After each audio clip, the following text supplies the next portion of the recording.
Здравейте, приятели! Днес на гости ми е Слави Ганев, който е преводач на изключително много литература, ще я нарека. Няма само приказки да казвам.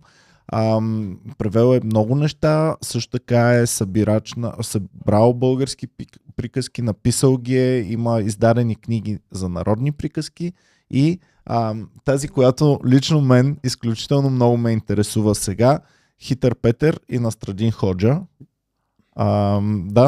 Кажи няколко думи само за теб и за опита ти до тук. Той моят опит отново е основно съсредоточен в откъм литература, в преводи и фолклор. Най-вече съм занимавал с това.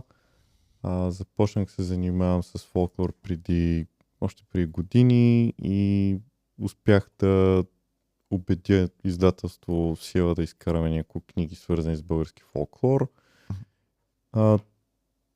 Нещо такова. Добре.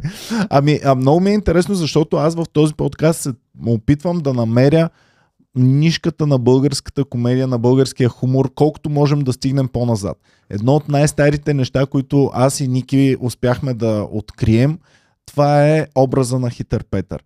Ти си един от най-големите ни експерти, които успяхме да намерим свързани с Хитър Петър, Настрадин Ходжа и други герои, за които дори ние не знаем все още и ти днес ще ни разкажеш. Дай да се върнем само хронологично много назад и да видим къде са зародишите, които ти пък си открил на българския хумор, на българската комедия.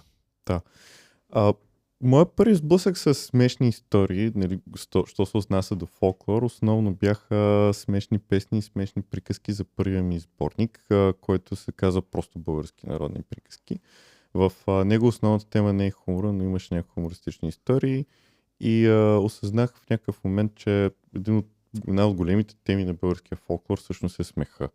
И това ти е Хитър Петър, нали, от една страна, и Настрадин Ходжа, който е по-космополитен персонаж, но ние имаме наша си българска версия за него.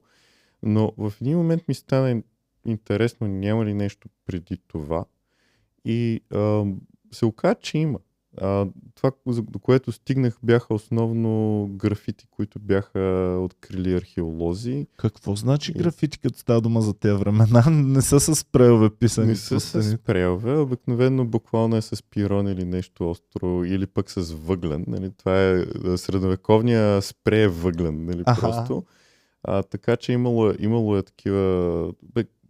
имената на глупците, нали, висят по стените. Още тогава са писали имената, още тогава са писали 3 букви и са бягали. Всичко това са си го правили, нали, хората още през... Това не е наше изобретение сега, 90-те и 2000-те години. Изобщо среща се даже и в други държави, в Беларус и къде ли не е много популярно. Дори като срещнеш хора от Беларус някакъв път, първото нещо, което те питате: вие ли го правите това?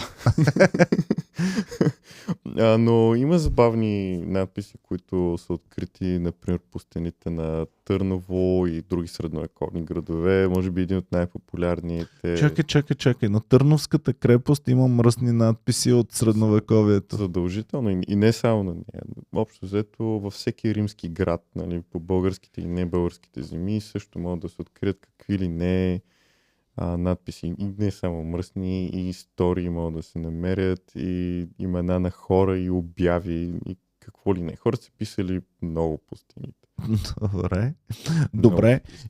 Добре, твоето проучване, което сам си провел за себе си, след това си ни го събрал в сборници, в такива неща.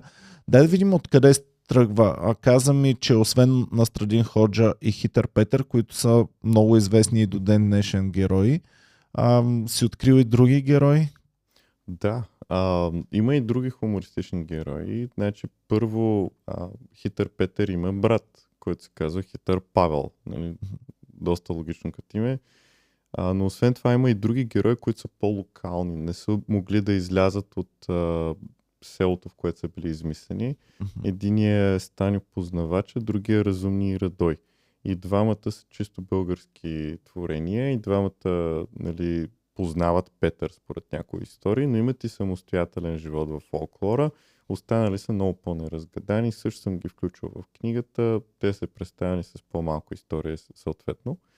Но честно казано, може да да приемем, че Хитър Петър си е и резултат от една по-голяма традиция на хитреци, която излиза извън рамките на България. Имаш хитреци в много култури, нали, които правят почти същото като него, разказват смешни истории или забавляват хората с лъжите си. Аз доколкото знам, това го има дори преди това. В митологиите има винаги така наречения трикстър на английски или пакостлив дяволит герой, който понякога е полубог, понякога е божество и може най-различни неща. Има, чувал съм за такива чужди богове в митологиите им, които доста мръснишки подхождат към нещата, такива, които правят пакости изключително много. Да. Това може ли да е нашия такъв митологичен? Като нищо, значи на първо място, да, разбира се, веднага хора се сетят за Локи, веднага се сетят за шегите и на Хермес, например, който е всъщност и бог на лъжците, нали, и измамниците, освен на търговците, което също е интересно. Но дори в християнската, и то не християнска, но в последвалите фолклори на християнски народ, често това е дявола. Той често е хумористичен персонаж, защото, окей, той лъже, той е измамник, но също е хумористичен персонаж. И да кажем, в българския фолклор образа на дявола е много интересен. От там, нали, също в България, нали, възникват някои секти, нали, като богомилската, които отреждат място на дявола много по-високо, отколкото в общоприетото християнство, да го кажем. И дявола също е шегаджия. Той е лъжец, често помага на хората в българския фолклор по един особен начин. Нали, примерно историите за майстора, който трябва да построи моста за една вечер, иначе бъде обезглавен. Нали, съответно, дявола му помага с това, но за сметка това му взима душата, нали, защото в крайна сметка го е излъгал. Дявола също е изобразен, да кажем, в нашите манастири по фрески, често по много хумористичен начин, как, да кажем, измъчва душите в пъкъла. Често е много хумористично това изобразено.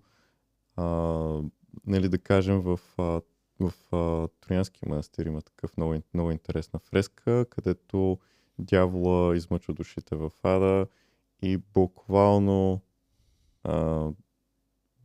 им се изхожда в устата. И това е нарисувано. Добре, т.е. дори в манастирите е имало някакво чувство за хумор и нещата, които са се съхранили, частично са и хумористични, дори в един манастир. Така ли да разбирам? За мен, да. Просто хуморът е бил много различен. Бил е по-абстрактен, може би по-фантастичен. Може би фантастичното е илюзия за смешното. По някакъв интересен начин, по-завуалиран начин да кажеш нещо. Нали, дори по-интересен от обикновения смях, защото е фантастичен. Нали, примерно шегата, нали, дявола идва и си говорим с него. Нали, на чашка абсент евентуално. За мен така е възникнало всичко. Да. Много възможно е да е възникнало така. Добре. Да разделим на периоди. Ти на какви периоди би разделил българския хумор като развитие, като откритие въобще? Защото може да е имало повече, просто да е изчезнало. Така, на първо място със сигурност има средновековни анекдоти, нали, които и са запазени. Сега колко са автентични, за това може да се спори. После, нали, графити по стените, което е по-такъв народностен хумор, да го кажем. Нали, вчера пих ракиния и се напих. Това твърдят, че го... това има снимки, всъщност той е намерено някъде на стените на Търново. Може би някой отчаян пазач на крепостта го е написал, нямам представа. Със сигурност още преди това имаме един период на Рим и на Гърция, нали, тук, тъй като още не е имало България. Но основно това, от което имаме останали данни, по-скоро е нашата форма на възраждане, нали, нашата форма на ренесанс, възраждането и в последствие вече по-късния период след Освобожденския, който е бих казал продължение на този период, но в един, нали, по-вече интелектуален... Добре, във възраждането какво си се натъкнал ти? Как можем да кажем, че Какво можем да кажем за хумора във Възраждането? Да. Хората през Възраждането са били първо много различни. Те са имали много различен живот, били са много свързани. Работата им е била живота им и живота им е бил работата. Бил е много по-труден живот. Обикновеният човек. Да, тотално. Той се е сблъскал с много различни проблеми от съвременния човек. Повечето българи са говорили повече от един език по разбираеми причини. Администрацията е говорила на османо-турски. И в същото време това изглежда по-космополитно от ден днешен, ако се замисля човек, но в същото време не. Те са били по-изолирани в собственото си село или област, където живеят, в собствената си провинция. Не са познавали много извън нея, освен ако не са пътували, но това е било рядкост. И това е създало много уникални различия в различните части на българските земи между хората. По тая причина хумора на различните места в България до ден днешен е много различен. Да кажем, врачанския хумор със сигурност се различава до ден днешен много от хумора, да кажем, в Южна България. И причината за това е именно тая изолация, липса на глобализъм и на комуникация. Хората са придобили една такава идентичност, свързана с място, на което са родени. Която е била много, много по-силна, отколкото днешната. Нали? Не, че го няма, нали, мога да кажеш, аз съм, примерно, горд, нали, че съм от кой си град, но тогава е било буквално част от това, което си. Добре, и кои са първите автори, които са започнали които на теб са ти направили впечатление, че... През възрожденския период нали, имаме събрани истории още тогава. Нали, естествено, брата ми Владимир мога да споменем. Имаме нали, Михаил Арнаудов събира стари истории и ги обяснява. Нали, той вече нали, по-научна гледна точка поставя на тях. Но имаме нали, други, честно казано, Славейков е известен хуморист, нали, Славейков баща, нали, имам предвид, той също, нали, самото стихотворение Петко бе чети и така, нали, то също е хумористично. Там вече излизаме извън фолклора, нещо той не е писал фолклорни творби, правил го е. Но имаме безброй много, нали, Христо Ботев е известен, между другото. Това е интересно, той всъщност има немалко памфлети, които са хумористични и в дневниците си, в вестниците си той публикува първите карикатури, може и на български, където смива, основно са на политическа тематика. Но той също е известен с това, без да е бил хуморист, нали, имал е усет за смешното още тогава. Любен Каравелов също може да бъде посочен. Той също има някои смешни неща.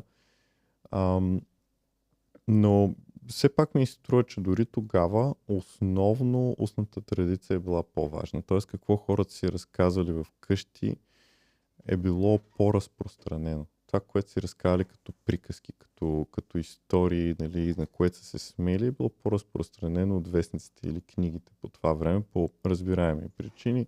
Нито е имало книжарница в селото, а и много хора не са можели да четат, нали, тогава. Хитър Петър вече е бил известен по това време. Вече е бил със сигурност известен. Първите истории за Хитър Петър са може би някъде от 18 век. Поне тия, които са стигнали до нас. Със сигурност има и по-стари, нали, доколко мога нали, трудно е да се каже от кога той произлиза. Нали, коя е годината, в която той е създаден, това е много трудно. Със сигурност, нали, според историите, които се разказват за него, той живее по времето на султан Селим II, известен с прозвището Пияницата. Дори това е хумористично. Доста е възможно да е бил поставен в този период само заради смешното прозвище на султана. И изобщо да не е живял тогава, но ако приемем това за вярно, този султан е живял през 16 век, около 60-70-те години на 16 век е управлявал Османската империя. И да, той има истории как се надлъгва пряко с него, но наистина много е възможно да е бил поставен в този исторически период, просто защото звучи смешно султана да има такова име. Много е възможно Петър да е от по-късен период. Добре, но при него, колкото и да съм се интересувал за Хитър Петър, винаги пише, че има много голямо влияние всъщност източно върху създаването на този образ, че Настрадин Ходжа е някакъв си първообраз на Петър, нищо, че в фолклора са приятели, го има и Настрадин Ходжа и Хитър Петър, но сякаш това е нашето преработване на този източен герой от изтока. Така ли да разбирам? До известна степен. Хитър Петър първо е белег на една промяна в менталитета на българите. Тъй като започва възраждането. Хората искат да покажат кои са. България започва да има някаква идентичност в този момент. Българския народ по-скоро. И Петър, нали, в това си надлъгване с властите, всъщност, с управляващите по това време, с богатите и така нататък. Той показва, нали, окей, ние може да ви се озъбим вече, нали, ние сме някой. Той си има някакъв естествен произход от българския народ, но със сигурност е силно повлиян от Настрадин. Има истории за Настрадин, които са абсолютно същите, но за Петър, но просто с различен главен герой. Та имаме го това, имаме истории буквално пренаписани, но с нашия си герой. И също Петър си е част от една мрежа на хитреци. Околните държави имат подобни. Ние си имаме Хитър Петър, имаме си нали, другите двама, които споменах. Настрадин Ходжа, освен нали, при съседните ни народи, турците, близките ни народи, албанците, той се среща и в много други части на света. За него има истории в Китай, в Средна Азия, при таджиките, при казахстанците, дори в Индия. Има дори в Гибралтар и южните части на Испания, където има мюсюлманско влияние до ден днешен, чисто културно имам предвид. Но и други народи. Сърбите имат Еро, който е известен лъжец. Интересно е, че да кажем, унгарците имат герой, който се казва Петър и някои смятат, че има връзка между унгарския хитрец Петър и нашия Хитър Петър. Може би са били един и същ човек, не може да го гарантираме. Но и други народи, нали, еврейските диаспори по света имат Хършел, немците имат Тил Уленшпигел, румънците също имат Хитър Петър, в някоите имат истории за Хитър Петър и разбира се македонците имат Итър Пейо. Ако питаме тях, това е оригинала и ние просто сме го откраднали. Добре. Добре, значи имаме го този герой, развивал се в древни времена, преди освобождението. Как му се развива на него живота в следващите етапи на българската ни държава? Имаме освобождение, имаме Първа световна, Втора световна, комунизъм и сега демокрация. В началото, да, аз споменах това, той като възниква, за мен нали, си един предвестник на възраждането и на промяната, която настъпва с него. Той си носи типичния български менталитет по това време. И е народно творчество към този момент. Творчество към това време, устно предание, историите обикалят земята буквално с хората, които ги разказват. В един момент тези истории започват да бъдат записвани малко по малко в сборници и книги. Често не са сборници за Хитър Петър, просто сборници с приказки, където се споменава Хитър Петър. В последствие, след освобождението, това започва много по-усилено, тъй като имаме вече учени, етнографи, фолклористи, които имат интерес към това, искат да съберат българското културно наследство в писмен вид, за да не бъде изгубено. Тъй като практически по това време събиращото на приказки е било особен занаят. Хората, които са ги разказвали с жива книга, с смъртта им, историята е изчезнала. Абсолютно буквално имената на тия хора са били записвани, някои са били особено почитани. Добре, доколко се е променяла в такъв случай тази приказка и доколко можем да я проследим назад, защото ако баба ми я разказва в 1900-та година, в 1800-та може тотално друго да е било и тотално нищо общо. Да, и така се появяват варианти на приказките. Понякога четеш една и съща приказка десетки пъти и осъзнаваш, че различни хора са произлезли тези версии от един. Но намираш общите неща. Намираш общите, сюжета, да кажем, остава същия, но има разминаване, примерно в имената. Примерно има допълнителен епизод, защото разказвача е дал нещо от себе си. Да кажем, и най-големите разказвачи, техните имена са били запазени, не са известни в днешно време. Например, вероятно най-големият разказвач на български приказки от района на София се казва Вуче Ангелков. Той е живял в тогавашното село Възраждане. Днес това е квартал на града. Неговата къща отдавна и няма. Много е интересно, той е с ромски произход. И е бил невероятен разказвач. Неговите истории са много дълги и хората, които са ги записвали, твърдят, че той е можел да ги възпроизведе по почти еднакъв начин всеки път. Кои години говорим това? Това е било някъде края на 19 век, когато той е живял. Веднага след освобождението. След освобождението, да. Аха. И затова неговите истории са особено ценени и на тяхна основа са написани много книги. Много известни наши писатели са използвали неговите първообрази на историите, за да преразкажат и да напишат своите приказки. Имаме и други, нали, такива разказвачи, но било е почти героично по някакъв странен интелектуален начин, защото те се надпреварвали с времето. Кой ще събере повече истории преди те да изчезнат? Добре, как е... Можем ли да кажем, че това е да си разказвач на приказки, добър разказвач по това време, защото както ми го разказваш, той е някаква известна личност, едва ли не в региона си, където е бил. Така е. Може ли да е ходил по хубавите заведения, да е разказвал приказки пред сериозни дами и господа, възрастни, богати хора? Със сигурност са го правили. Те така са били и певците. Значи има и хумористични песни, нали, съответно. Така че тия хора са имали някакво актьорско майсторство, защото едно е да напишеш историята, но друго е да я разкажеш така, че да те грабне, нали, да ти стане смешно, примерно, ако е смешна история. Или пък тъжна, ако е тъжна история. Така че те са били малко актьори, били са малко писатели, малко поети, но и малко актьори.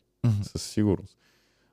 Нали, хората се събирали, да кажем, при тях в къщата им, в дома им, за да слушат истории. Да кажем, по празниците или след като, нали, основно зимата са го правили това, защото е бил период, в който няма толкова работа на полето.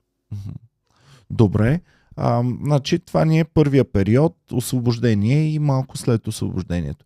Но ти ми каза, че особено засилено е станало събирането на приказки и въобще хумористичните неща в следващия период, който вече е наближаването на Първата световна, след Първата световна война. Да, особено много започват да събират приказки непосредствено след войните за национално обединение. Първата световна война най-вече след нея. Тъй като много земи, които са били считани за български или населени с българи, остават извън териториите на България. И нашите тогава учени са били натоварени да работят на терен, т.е. да пътуват, да събират тия приказки от разказвачите и тези песни, за да могат да докажат българския произход на тези земи. Дори такива информацията, която те са събирали, е била после изпращана на съюзнически. Приказката може да се използва за политически цели също така. Със сигурност. Те се използват до ден днешен. Да. До ден днешен има спор, нали, между Македония и България, чий е Петър. Нали, когато тая книга излезе, имаше немалко възмущение от Македония, имаше статии там, как българите за пореден път откраднахме нещо от тях. Чекай, ти си влязал в международен спор, събирайки народни приказки, така ли? Немалко съобщения получих. Включително имам и 2 заплахи. Леле, ужас. Да, бяха ми намерили имейла и... Да разказваш приказки, уважаеми зрители, е опасен занаят. Внимавайте. Внимавайте в какво се забърквате. Добре, и дай да видим сега този период на войните там и на засилването на събирането. Да. Има ли промяна в този предишния образ на Хитър Петър и сега този образ около световните войни? Има в това, че той става все повече писмен. Тоест, историите спират постепенно да се разказват и преминават в книжни варианти. Започват да се публикуват книги, често истории, които автора просто знае или пък е събрал по абсолютно същия начин, но вече става дума за художествена преработка на тия истории, а не за фолклорния им чист вариант, който хората си разказвали дълги години, столетия със сигурност. И това е основната разлика. Но в начина, по който Петър се държи, облича и така нататък, няма. Той замръзва и си остава завинаги в този възрожденски период, в времената нали, на Османската империя, в времената на Настрадин, завинаги остава там. Никога не го усъвременяват, не започва да се движи в София С файтон. с файтон, да, с фрак и с цилиндър. Това никога не се случва. Остава си същия. И в този период той пак е особено важен, защото е един от най-типичните български персонажи. Да кажем, докато Крали Марко, който също е известен български персонаж, се среща в историите на много различни държави, и на сърби, и на влахи и така нататък. И те го представят за свой герой там. И той е по-така етно. Тоест всеки от нас смята, че Крали Марков си е негов. Си е негов. За Петър, окей, македонците имат претенции, тях не ги бърим, но никой друг няма претенция за него. Ние сами сме си го със сигурност създали и ние сме го направили много по-космополитен, отколкото да кажем Крали Марко. Защото Крали Марко е повече патриотичен, нали? Той трябва да освободи Трисинджира, Роби и така нататък. Докато Петър е просто забавен хитрец, който обикаля понякога съседните държави. Нали, помага на хората, има морален елемент в историите за него, но той си оставя това. Нали, никога не се променя от това. Последва един период, в някакъв момент държавната власт се сменя и когато вече идва комунизма, Петър също остава предпочитан герой, защото пък, нали, образа му, беден селянин, който сам с хитростта си, с ума си успява да надвие системата, която очевидно е порочна. Пък им харесва на новата власт, така че той не е заличен, нали, поради това. Има ли цензура върху него през комунизма? Не съм намерил данни за това, не съм открил такива елементи, може би не е имало, тъй като... Защото, нали, е много антисистемен играч хитър. Петър мислих, че системата няма да го е харесала. Антисистемен е, но в същото време той по-скоро е, нали, ето, има султан, нали, монарх, има, нали, той по-скоро се бори за, нали, за бедните, лъже чорбаджиите, нали, взима чорбаджиите, за да раздаде на бедните си съселени, нали, да им помогне. Малко партизански подход е. Малко като Андрешко има елемент в него. Андрешко си прилича с него по това, нали, някаква степен. Не иска си плати данъците, нали, обаче той намира някаква хитрост как да го направи по смешен начин. И затова той не изчезва никога, нали, съответно за него има един... Продължава да публикуват книги тогава за него, има един много известен филм. Между другото, това е един от най-гледаните български филми за цялата история, се казва Хитър Петър. Тук ще сбъркам от коя година, има да кажем 60-те години, Цветене. Предполагам, че почти всички са го гледали или поне са виждали картинки от него. Там също са заедно с Ходжата. И не мога да гарантирам, но мисля, че това е втория или третия най-гледан български филм по брой зрители в кината. Аха. А то 60-те години? Мисля, че 60-те години. Може и да бъркам за годината. 60-те години добре, Хитър Петър, значи вече пробива и в киното в този момент. Да, това е първият филм. Значи имаме отусната традиция, пробива на хартия и вече 60-те години пробива и в киното. Лично аз като дете съм израснал с Лека нощ деца и множество истории за Хитър Петър. Разказани доста често от Педя човек лакът брада, имаше едно детско филмче. Ти кой набор си всъщност? Аз съм, от 90-ти набор съм. Аз, така че и аз го помня това. И аз го помня това. Да. Така че, да, запознаваха ни тогава децата. Казваш, през комунизма не е претърпял особена преработка, герой или нещо. Той продължава да си все същия замръзнал. Какво става след комунизма вече и до днешно време? В съвремето нещата май си остават горе-долу същите. Продължаваме да го виждаме на книга. Сборниците вече са по-насочени, даже изцяло насочени към деца. Това може би е интересна промяна. дори и през комунизма, нали, филма и така, то окей, става за деца, но не е била идеята да е само за деца. А в този период той си става типично детски персонаж. Нали, историите може би се поизчистват малко, някои от тях, за да са винаги годни за деца, да са малко по-приказни по звучене, тъй като някои от тях звучат на скетчове или вицове в оригиналния им по-суров вид. И, нали, появяват се и много илюстрации вече, пъстри, с картинки. Това е новото. Но преди да съберем тази книга с издателството, никой не беше опитал да събере всичко възможно. И аз съм сигурен, че има и някои, които липсват в тази книга, защото историите са много и много вероятно са си отишли с разказвачите им. Даже това е повече от сигурно. Но опитахме да съберем възможно най-много. И тя излезе 2020 година и мисля, че от тогава, ако излезало нещо, е било нали, по-малко, но не съм чувал. Може и да има някакви книги, нали, не следя. Но да, стара традиция. С други думи, стара традиция, която е преживяла много. Ами, добре.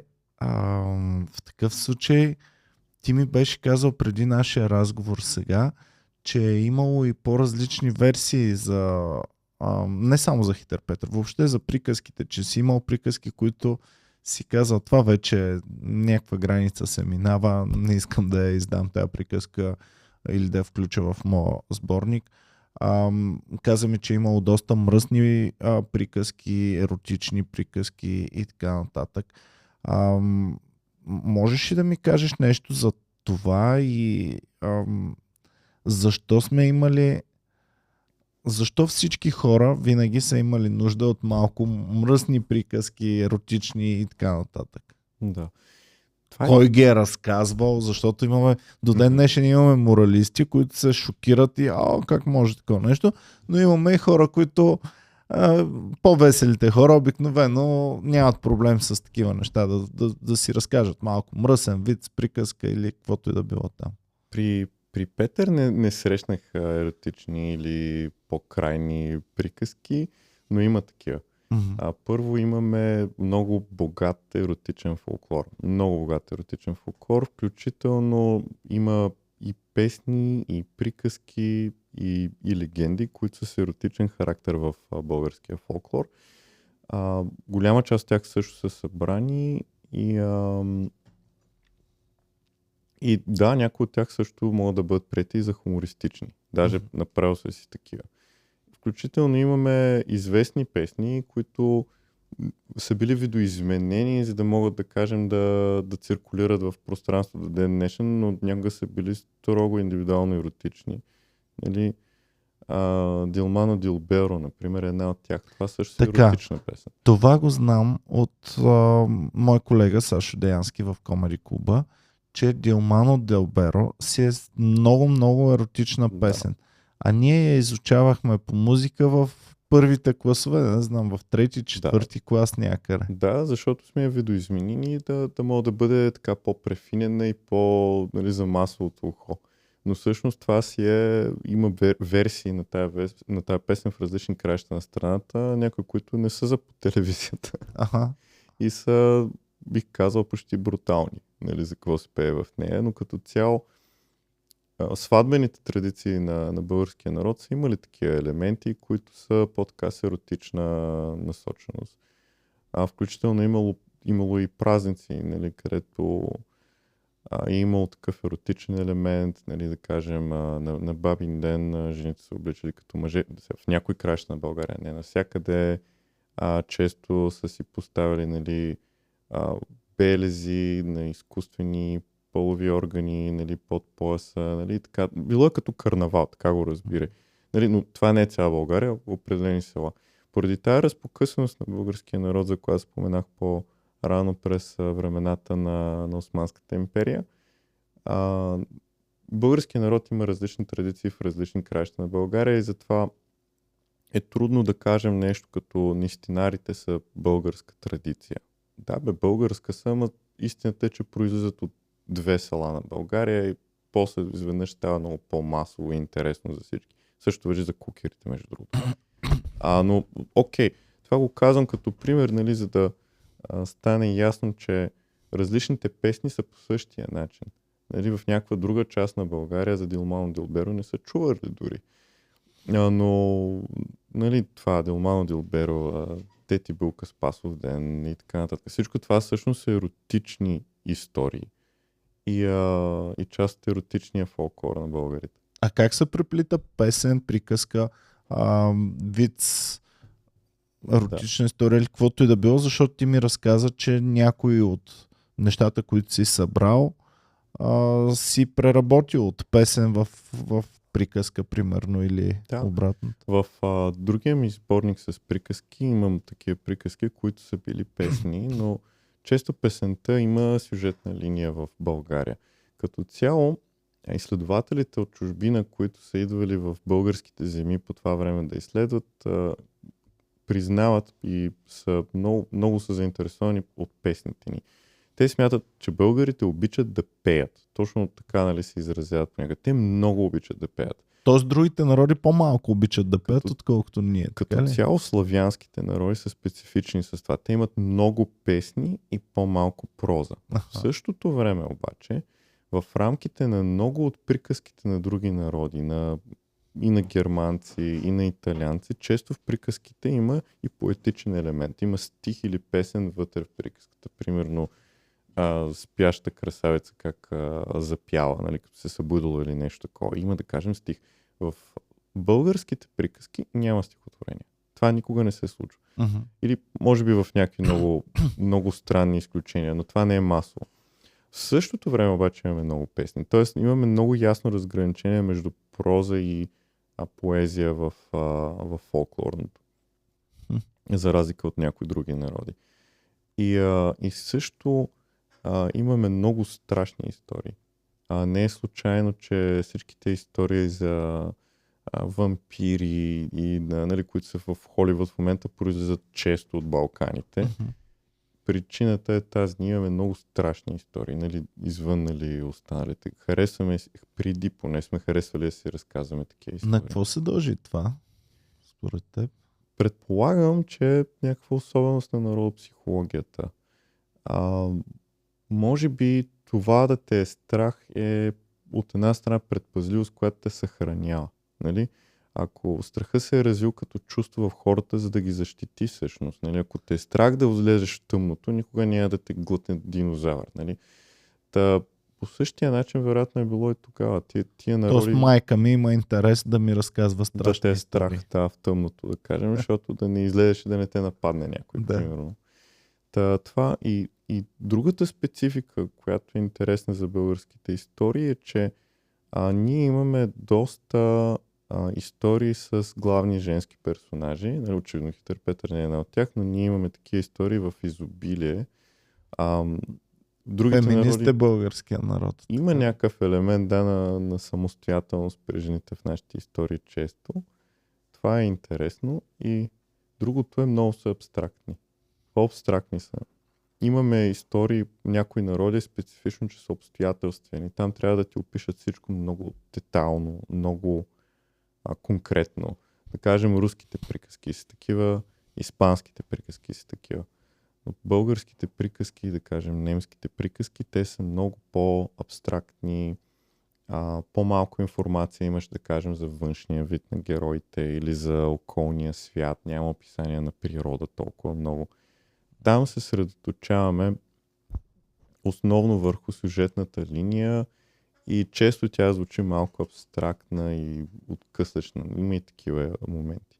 Ти ми каза, че в твоя опит си открил по-големи прилики между българските и немските фолклорни елементи, отколкото между българските и руските, което е обратно на моите очаквания. Да, така е. Именно заради тази абстрактност, която е характерна и за немските приказки. И също имаме немалко персонажи и сюжетни линии, които се припокриват с истории, които се разказвали в Германия. Не толкова с истории, които се разказвали, да кажем, в Русия. Което е интересно и за мен е някаква особеност на езика това. Тъй като, нашия език е славянски, но български език е много обстоятелствен. Той няма падежи, т.е. ние трябва да кажем много повече думи, за да изразим нещо. Да кажем много повече думи, примерно от английски. Ако прочетеш книга на английски и превода е на български, българския превод винаги е с 20 до 30% по-дълъг. Именно заради тази характеристика. Нали? Затова някой като каже, че Вазов има по-обширен речник от Шекспир. Да, ако бориш който, която, което, които за отделни думи е факт. Но определено не е така. Не би трябвало да го правим. По тая причина същото важи и за немски език. Той е много по-обстоятелствен. Повече думи трябва да използваш, за да изразиш нещо. Дали това е причината, не мога да кажа. Това е просто хипотеза. Може и да се корени в някаква по-далечна близост, чисто историческа между българи и германи. Имаме български царе, които са потомци на австрийски имаме. Още може би те са внасяли култура по някакъв начин. Възможно е. Ние реално сме били съседи с немците преди да бъдем съседи с руснаците. Нали, исторически някога сме били съседни държава с Русия, нали, през средните векове, но също важи и за Германия още по времето на Омуртаг. За първи път започваме да имаме граници с всъщност Франкската империя, която последствие се разделя и образува днешните държави Франция, Италия и Германия. Така че, кой знае, може и да е някаква близост, която е чисто историческа, може да е отглас на по-древни легенди, които и ние и те са усвоили. Всичко това е възможно, но ще си остане вероятно хипотеза поне до някакво сериозно изследване. Добре, а в днешно време как успял да се съхранят тези образи и приказки? Защото аз ти казах, че съм гледал детски предавания като дете за Хитър Петър и така нататък. Но в днешно време не виждам масово, разбира се, ако родителя е съвестен родител, купи си твоята книга, разкаже на детето, ще се предаде тази традиция. Но няма телевизия или нещо, което аз като бях дете по радиото сутрин преди да отида на училище, много обичах в 7 без 10, започваше по радиото разказване на приказка. Почти винаги беше хумористична. Даже си спомням до ден днешен музичката.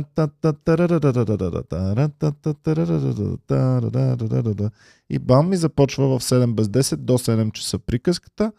Закусвам и в 7 часа тръгвам към училище. В днешно време обаче има ли опасност да изчезне фолклора ни, да изчезне героя за Хитър Петър и да останат само анимационните американски герои, които... Мен ми се струва, че децата вече и не тръгват толкова рано на училище даже. Защо така? Така ми се струва, сякаш по-рано почваше училището вече. Но сега, за мен фолклора е част от самите нас първо. Значи, Петър е нещо, което ние сме създали, ама той е част от нас, като менталитет говори. Нали, ето, примерно, той е Хитър Петър. Какво значи Хитър Петър? Какво значи да си хитър? Всъщност за старите българи по това време хитър е синоним на умен. Няма никаква разлика. Това да си хитър е да си умен. И нали, като четеш някоя баба как говори на нейния диалект и говори за нейната снаха, итре, нали, снахата. Това значи умна е. Нали. Тоест, до ден днешен ние го имаме този менталитет, който е представен в историите за Хитър Петър. Как нали, до ден днешен не приемаме, да кажем, толкова много власт или не приемаме авторитети толкова много. Възхищаваме се на хитростта на хората до ден днешен. Ние сме особен народ, бих казал, в това отношение. Другите народи може би нямат това. Според мен приказките няма да изчезнат и като приказки. Точно по тая причина.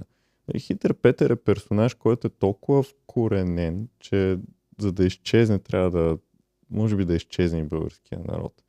Някак си ще се завръща от време на време. Истории, нали, като чуеш приказка, нали, какво е първото, което се сещаш? Змеи, нали, сещаш се юнак, Тримата братя, Златната ябълка, принцесата, нали, която спасява, царската дъщеря по-скоро. Винаги си спомням това момиче, нещо дето са го хвърляли в реката. Ако е слушал, става Да. златно момиче, ако не е слушал, става... зелено, нали, или какво беше. Да. Да, в смисъл, тия неща са просто, ти ги слушаш като малък, почти със сигурност. Ако не вкъщи, то на училище ги четете. Ако не на училище, ще ги чуеш така по радиото, предполагам, още го правят. И в един момент, понеже ти го слушаш от толкова ранна възраст, това е става част от теб, по един или друг начин. Приказките със сигурност помагат да израснеш, да окам, когато си дете, защото те учат и да помниш от една страна истории, което е паметно, и да ги разказваш, което пък е комуникация. И не ми се струва, че ще изчезнат приказките. Със сигурност влиянието на фолклора е намаляло и сигурност той дори продължава да се развива. Хитър и хитрец не е ли придобил по-негативно значение в днешно време? Бих казал да. В някакъв момент, всъщност едно от споровете покрай тази книга, имаше хора, които извисиха точно такъв вой. Нали? Сега ще правим децата си тарикатчета ли с Хитър Петър. Нали? Имаше го това. От някои родители го казаха. Но за мен това не е вярно. Нали, окей, наистина, може би думата е придобила такова значение, но не мога да кажа, че Петър е тарикат. Нали, Петър е малко като Робин Худ.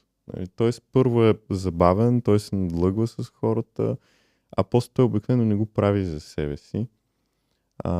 Например, историята за чорбаджията, който имал най-хубавите круши в селото, но дори не искал да ги продава, защото да гледат хората и да се дразнат, че не могат да ги опитат.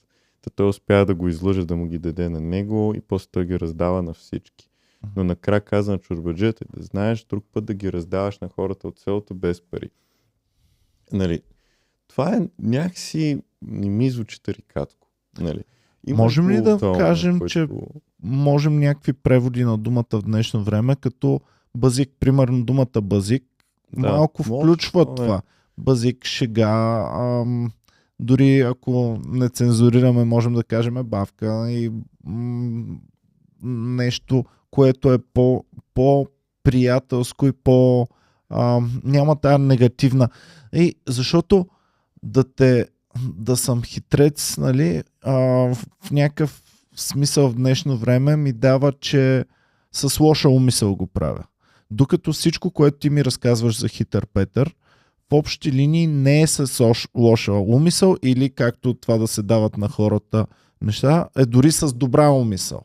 Или нулево или положително сякаш настроено. Аз бях много, тъй като за нас е изключително важен празника 1 април. Ние го празнуваме Комери клуба като някакъв много важен празник, нали, на Деня на шегата го наричаме.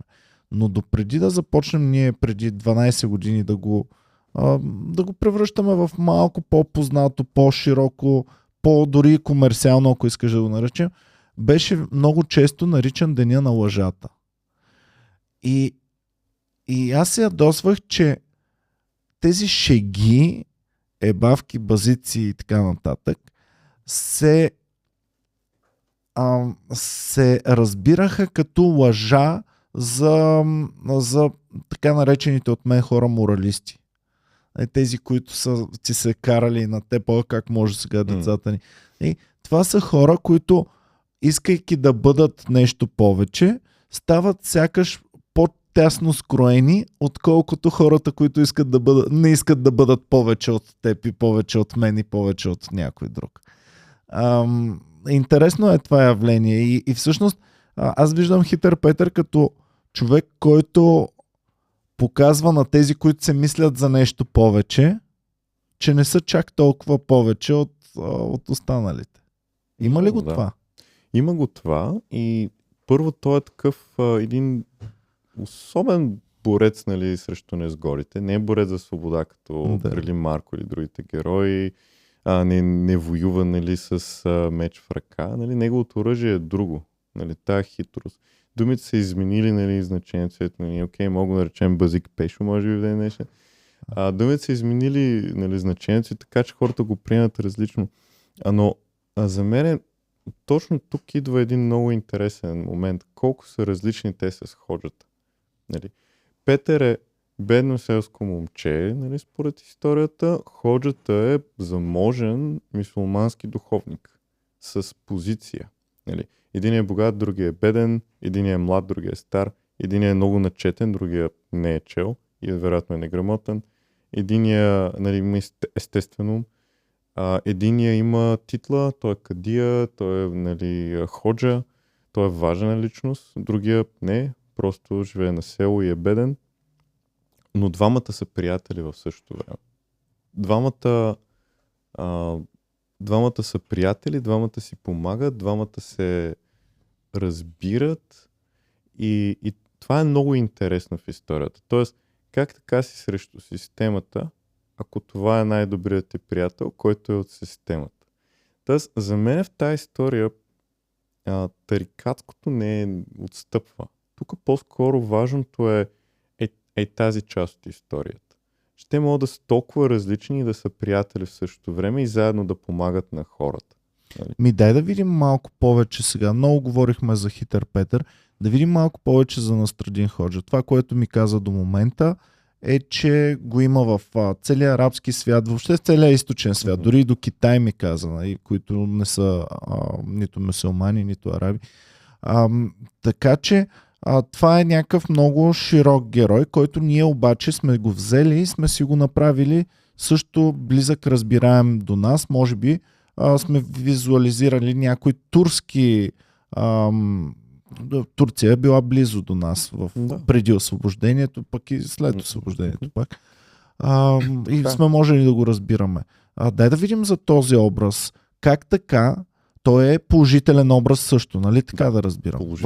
В нашата... Положителен герой, в народното ни творчество. Положителен. Как така този мюсюлмански свещеник, пък аз, мюсюлмански духовник как така той е положителен герой също в нашето творчество, народно творчество?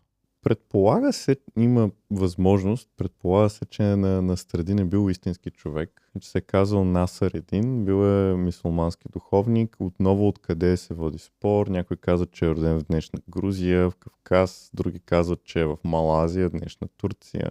Има градове, които си приписват, нали, ето тук се роди Настрадин Ходжа, той ходи с една огромна чалма, чиято цел е да го пази от дъжд, винаги я носи накривена, нали, облече се, нали, по-шармантно, защото има пари, огажда си.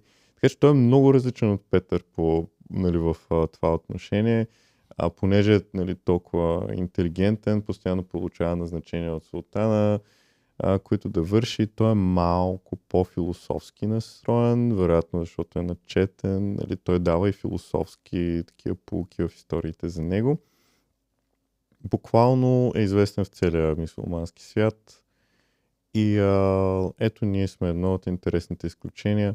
Та защо го има тук? Предполага се, че това са били историите, които очевидно са, нали, културно влияние на османците над нас, а вероятно и така желанието да имаме хитър Петър е наличието на Настрадин. Хайде да имаме и българин, хайде да имаме и наш. Нали. Но хората са го харесвали и си разказвали истории отделно, само за него, които са си специфични български истории, които нямат връзка с мюсюлманските истории или са променен вариант на български в България. Нали, има дори история как той идва в България, нали, как се озовава тук. Идеята е, нали, че се скарал с султана и понеже му бил мил живота, решил да избяга в България. Защо в България? Защото бил чул, че там има едно момче, което се казвало хитър Петър, което си надлъгвал от другите и се живеел както си иска и никой не му търсил сметка. И той казал, ето, България е най-доброто място на земята, искам да се заселя там. Ние още имаме такива шеги за България и българския начин на живот. Така че, за мен, дори историите, които имаме и за ходжата, те много така са свързани с нашия менталитет до ден днешен. Аз живях дълги години в Австрия и между другото се завърнах, защото в България, като се върнах, беше по-спокойно, можеш да се базикаш, точно както Настрадин Ходжа. Можех да започна това цялото с комеди клуба и по някакъв начин да се развива, докато в Австрия всичко беше доста по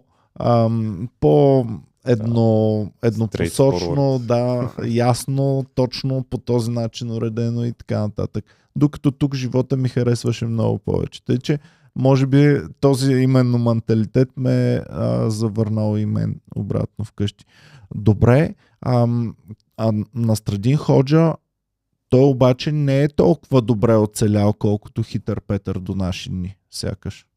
Да, не бих казал. Едва ли си разказваме истории за Настрадин Ходжа или едва ли по радиото ще ги прочитат на децата. Нали? И аз по Сънчо не съм ги гледал. По Сънчо ги няма. Виж, във филма за Хитър Петър Настрадин е също главен герой и това другаруване, което те си имат, приятелството им е показано там и наистина заедно надлъгват чорбаджиите и султана, за да помагат на бедните.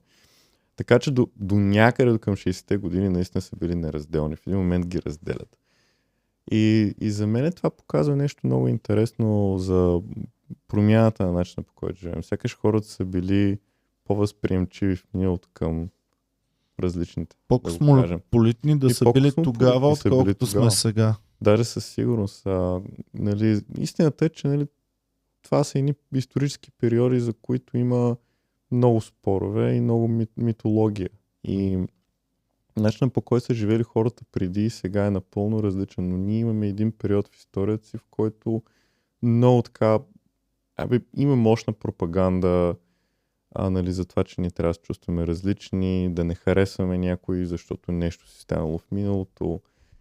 И това сякаш е по-късно явление за нас като нация. Комедията дали се е използвала да го засилва или тя самата се е опитвала малко да го пребори това разделение и това наслояване на негативни емоции едни към други? В историите за Петър и Настрадин със сигурност го преборва. По-скоро е на страната на единението между хората. Нали? Ще смеем заедно, да сме единни в смеха си. Нали? По-скоро това. Омразата сякаш не може да преодолее това, защото просто е смешно. Нали? На всички просто ни харесва, всички се забавляваме. И сякаш в историята за Настрадин и Петър именно това е показано в нетипичното им приятелство. Нали? Няма никаква лойка в него. Нали? Тъй като се срещат поред легендата, единия нали, го виждам, т.е. на кривения капак, т.е. на кривената чума, захапала е сламка, захапала е чебук. Нали? Те са като огледало на един и същ човек, който е толкова различен като роля. Да. В роля, нали, като култура, но също време са като огледало на един и същ човек. И сякаш историята иска да ти покаже, нали, гледай сега, важното е, нали, какви сме като хора, не какви сме по происход, примерно, или като, нали, ето, окей, един е богат, другия е беден, нали, дори като социален статус, може би не е толкова важно, какви сме в нормалните ни взаимоотношения. И сякаш нещо се е променило в това, бих казал, и това е повече от нормално. Нали? Държавната машина в някакъв момент се намества за да създаде едно определено самосъзнание. Тя трябва да оправдае, да кажем, войни. Трябва да оправдае, да кажем, определено законодателство, което няма да се хареса на всички. И трябва някакси да бъде прокарано това. И това става с промяна в образованието, промяна в културата ни, ако щеш. И се е случило. Добре. На теб, какво ти даде цялото това нещо? Какво ти даде Хитър Петър и Настрадин Ходжа? Защото това си е труд сериозен. Сега в днешно време вече идват някакви технологии, които ще започнат нашия труд да го обезсмислят, може би, обаче това е много голям труд и опознаване на нашата култура и на нашето наследство, защото ние използваме думата култура много често, но не я разбираме какво точно казваме, използвайки я.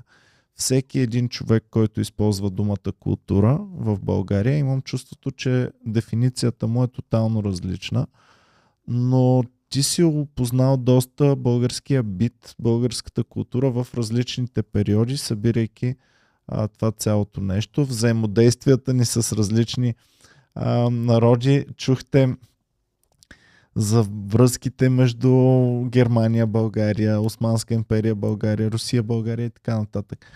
Какво ти даде на теб целият ти труд, който хвърли по това нещо? На мен ми идея първо и на мен беше много смешно и забавно. Но второ ми даде една възможност да погледна точно в този менталитет. Как разбиранията ни за света в известна степен не са се променили толкова много. Някакси сме устойчиви. Нали, начинът, по който възприемаш нещата, нали, успях да го свържа, нали, като хипотеза в главата ми с други елементи на нашето общество. Нали, дори ако щеш с начина, по който функционира правната ни система и разбирането ни какво е закон, нали, поговорките ни, как се свързват с всичко това, нали, какво значи, че закон е врата в полето. Нали. Това не мога да го преведеш и да го обясниш на друг език. Нали. Много е трудно. И осъзнах, че ние си приличаме с тия хора, които са измислили Петър по един начин. Но ние от точка А, в крайна сметка, сме стигнали до точка Б.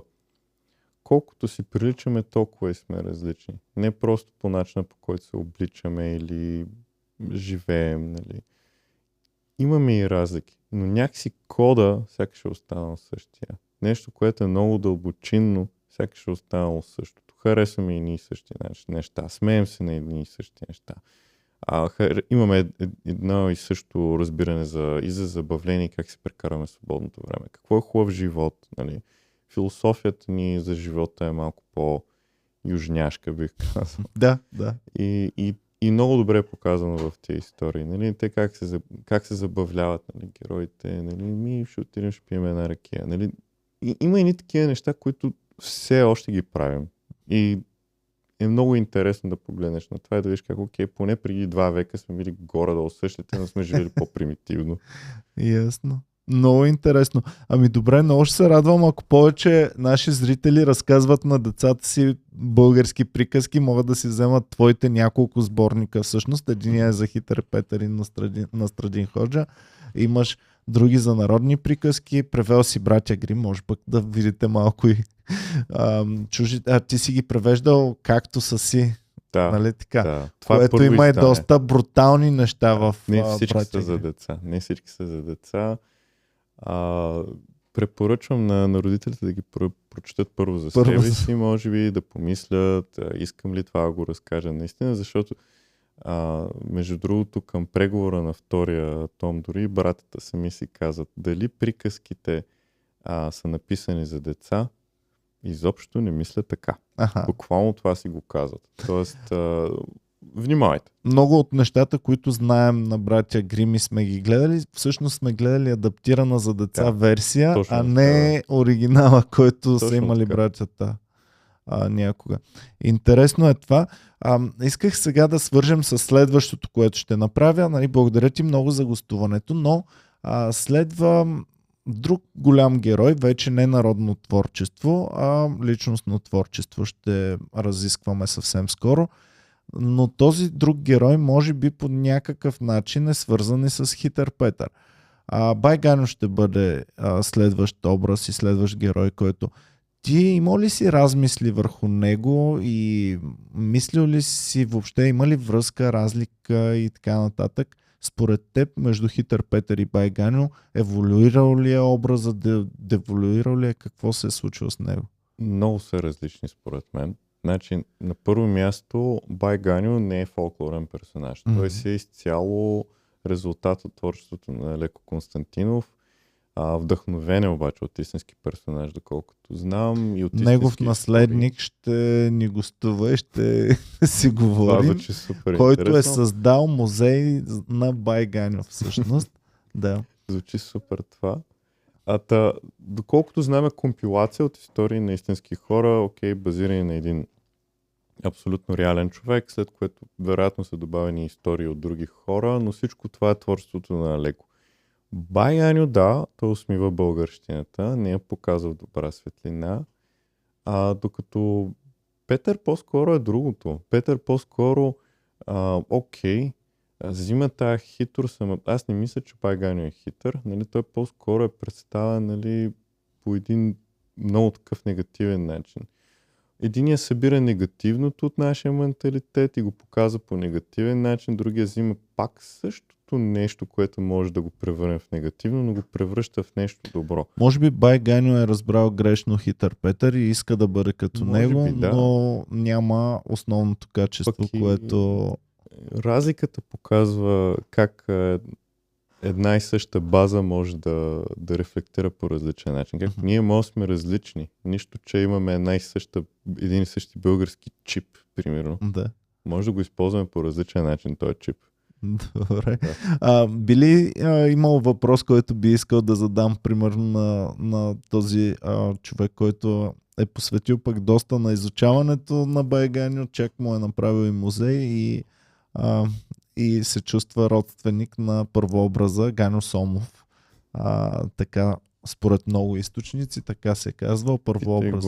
Питай го за мускалите. За мускалите? Какво за тях и е още интересно? продават мускали там. Нали, не знам, останали са мускали от Бай Ганьо, аз това би го питал. Защото той се носи едни мускали и се чуди на кой да ги пробута там при пътешествието.